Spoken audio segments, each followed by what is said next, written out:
નમસ્કાર મિત્રો હું છું પિનલગીરી ગોસ્વામી. પિનલ્સ કોર્નર યુટ્યુબ ચેનલમાં તમારું સ્વાગત છે. મિત્રો આજની વિડીયોમાં વાત કરીશું આજે તારીખ 9 એપ્રિલથી લઈને 18 એપ્રિલ સુધી ગુજરાતમાં કેવું રહેશે હવામાન, આવનારા દિવસોમાં WDની શક્યતા કેટલી છે, સાયક્લોનિક સિસ્ટમની શક્યતા કેટલી છે, ઉપરાંત ભેજવાળા પવનોની તાકાત કેટલી રહેશે, ગુજરાતમાં પવનનું પ્રમાણ કેટલું રહેશે, ગુજરાતમાં વાદળછાયું વાતાવરણ કેટલું રહેશે, તમામ પ્રકારની માહિતી એક વિડીયોમાં તમને આપી દઈશું. સાથે સાથે પ્રદૂષણ ઉપરાંત ભેજવાળા પવનો અને એક વાદળછાયા વાતાવરણની પણ શક્યતા વર્ણવવામાં આવી છે અને કયા વિસ્તારમાં વરસાદની શક્યતા વધુ છે, તમામ પ્રકારની માહિતી આ એક વિડીયોમાં તમને આપી દઈશું.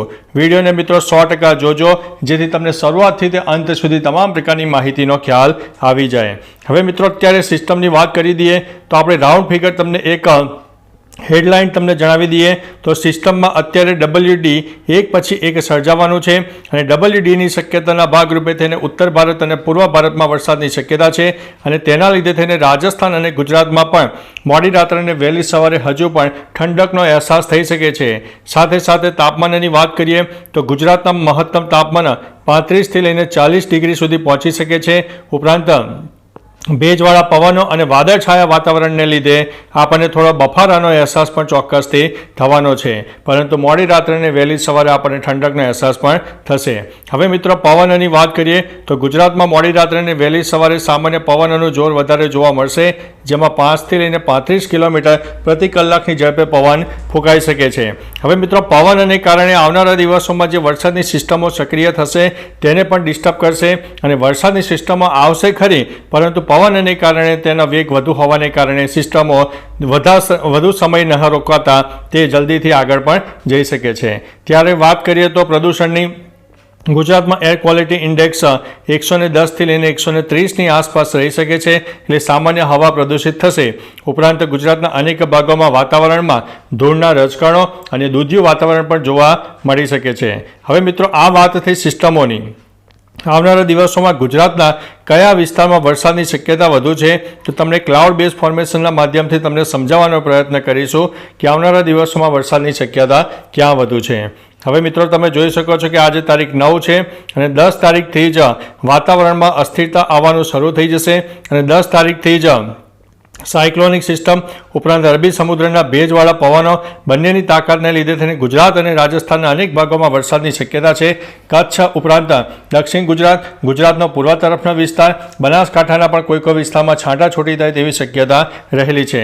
પરંતુ મિત્રો આ આગાહી ફક્ત 5થી 10% ગણીને ચાલવી, એટલી બધી પણ સાર્વત્રિક વરસાદની શક્યતા ઓછી છે. જો કોઈ જગ્યાએ લોકલ ડેવલપમેન્ટ સર્જાઈ જાય તો જે તે વિસ્તારમાં વરસાદ થઈ શકે છે. ત્યારબાદ મિત્રો તારીખ 13 અને 14 તારીખથી back to back western disturbance આવશે અને તેના લીધે થઈને પાકિસ્તાન તરફ સાયક્લોનિક સિસ્ટમ સર્જાશે, અરબી સમુદ્રના ભેજવાળા પવનો મળશે. તમામ સિસ્ટમોના ભાગરૂપે થઈને તારીખ 13, 14 અને 15ની આસપાસ ગુજરાતના અનેક ભાગોમાં વરસાદની શક્યતા રહેલી છે, જેમાં કચ્છના કહી શકાય કે ખાવડા સહિત ઉપરાંત બનાસકાંઠા, સાબરકાંઠા, દાહોદ, નવસારી, વલસાડ, સુરત, અમરેલી, ગીર સોમનાથ, જૂનાગઢ, પોરબંદર અને દેવભૂમિ દ્વારકાના કોઈ વિસ્તારમાં છાંટાછૂટી અથવા તો હળવા મધ્યમ વરસાદી ઝાપટા પણ થઈ શકે છે. આવું ને આવું વાતાવરણ તારીખ 16, 17 અને 18 સુધી સર્જાશે, કારણ કે એક પછી એક જ્યારે WD સક્રિય થાય છે, જેના ભાગરૂપે થઈને સાયક્લોનિક સિસ્ટમ અને ભેજવાળા પવનો પણ જોવા મળી રહ્યા છે. તમામ પ્રકારના જે પરિબળો છે તેના લીધે તેને ગુજરાત, રાજસ્થાન ઉપરાંત મધ્ય ભારત સહિત પૂર્વ ભારતના પણ અનેક ભાગોમાં વરસાદની શક્યતા રહેલી છે. બીજી તરફ મધ્ય ભારત તરફ સાયક્લોનિક સિસ્ટમનો માળો પણ ચાલુ રહેશે, કારણ કે અરબી સમુદ્ર અને બંગાળની ખાડીના ભેજવાળા પવનો પણ તેને મળી રહ્યા છે. એન્ટી સાયક્લોનિક સિસ્ટમની પણ અસર જોવા મળી રહી છે. એ તમામ પ્રકારના પરિબળોને કારણે વાતાવરણમાં મોટી અસ્થિરતા આવશે, જેમાં ઉત્તર ભારત, પૂર્વ ભારત, મધ્ય ભારત અને ગુજરાત સહિત અનેક ભાગોમાં વરસાદની શક્યતા રહેલી છે. એટલે મિત્રો ભર ઉનાળે વરસાદની તીવ્રતામાં નોંધપાત્ર વધારો જોવા મળશે.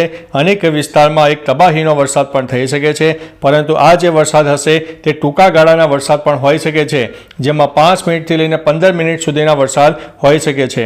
જો કુદરત કરે, જો પવનનું પ્રમાણ વધારે સર્જાશે તો વરસાદ આવશે ખરો, પરંતુ વાદળો જે છે પવનને કારણે થોડા ખેંચાઈ જશે અને વરસાદ માનો કે 15 મિનિટ પડવાનો હોય તેની જગ્યાએ 5 મિનિટ પડીને ચાલ્યો જશે.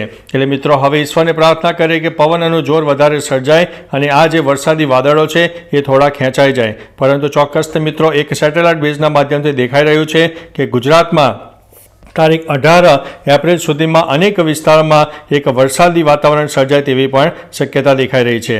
ત્યારે મિત્રો હજુ પણ આપણે એક રેઇન બેઝ ફોર્મેશનના માધ્યમથી સમજવાનો પ્રયત્ન કરીશું કે આવનારા દિવસોમાં વરસાદની શક્યતા કેટલી રહી શકે છે. હવે તમે સ્ક્રીન ઉપર જોતા જજો, તે પ્રમાણે જ્યાં ખ્યાલ આવશે કે આ જે બ્લુ કલરનું છે વરસાદ પડવાની જે તીવ્રતા છે એ આપણને જોવા મળી રહી છે. ઉત્તર ભારત, પૂર્વ ભારત અને મધ્ય ભારતના અનેક ભાગોમાં એક વરસાદી વાતાવરણ સર્જાશે.